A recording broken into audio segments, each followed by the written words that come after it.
A friend spoke to me recently about what he called the burden of self-isolation, more specifically, the aloneness, as he called it. And that got me thinking about my experience of the past number of years as a long-distance hiker, something that's become a passion of mine since I retired. Many people have heard of the Way of St. James in Spain. It's commonly called by its Spanish name, the Camino. In fact, parishioners of St. Teresa's may remember that our revered friend Father Tom Kelly homilized about it some years ago during his time with us. The Camino in Spain is really a network of paths that all lead to the city of Compostela in westernmost Spain. It's not one single trail, it's many interconnecting trails, all with the goal of visiting the crypt underneath the main altar in the magnificent cathedral, where the relics of Jesus' apostle St. James the Greater, are housed. James in Spanish is Santiago, and so the trail is called the Camino de Santiago. People come from all over the world to walk the Camino. Some walk for purely religious, spiritual reasons, and some walk because they've had a serious illness or a crisis in their lives, or they're trying to figure out their place in the universe. Everyone on the Camino is referred to as a pilgrim, whether they're there for religious reasons or not. Everybody is either a peregrino or a peregrina. So, aloneness, or time spent alone, is one of the great attractions of the Camino. I say that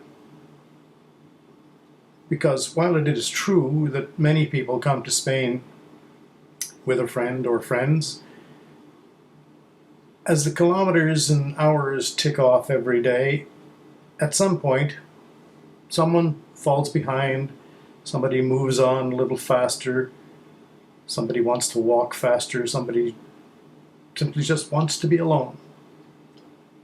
Some other times an injury might slow a person down, or really sometimes there's just not much to talk about because all the news is in Spanish and lots of people don't understand Spanish, and generally speaking, people are not keeping up with the headlines every day. Of course, there are also many pilgrims who have come to Spain with the express desire to be alone, and so they remain apart. So that's where the aloneness comes in. Aloneness becomes a respite, a profitable time, a time to be made the most of. You're on your own, in a strange and unusual circumstance, and the path stretches ahead, you don't know how far. All is quiet, except for the sounds of your immediate surroundings. It's an exercise in simplicity and stillness. No matter how extensive your worldly possessions are at home, you have only what's with you in your backpack right then and there. So, in the quiet and without material possessions of any great extent, you can ponder the eternal questions. Who am I? What's my place in the world? How can I better myself? How can I be a positive influence on those I encounter? So this aloneness is a kind of meditative time without being a meditation in the traditional sense of the word.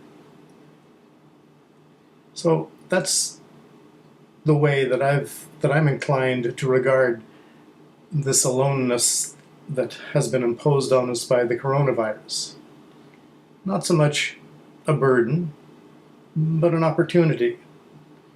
An opportunity for re-evaluation, an opportunity to consider just how little the trappings of daily life are really worth in the grand scheme of things.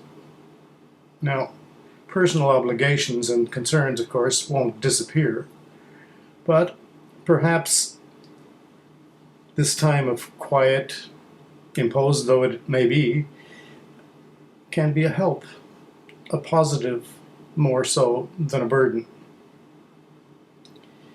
So be uplifted and be thankful for time apart.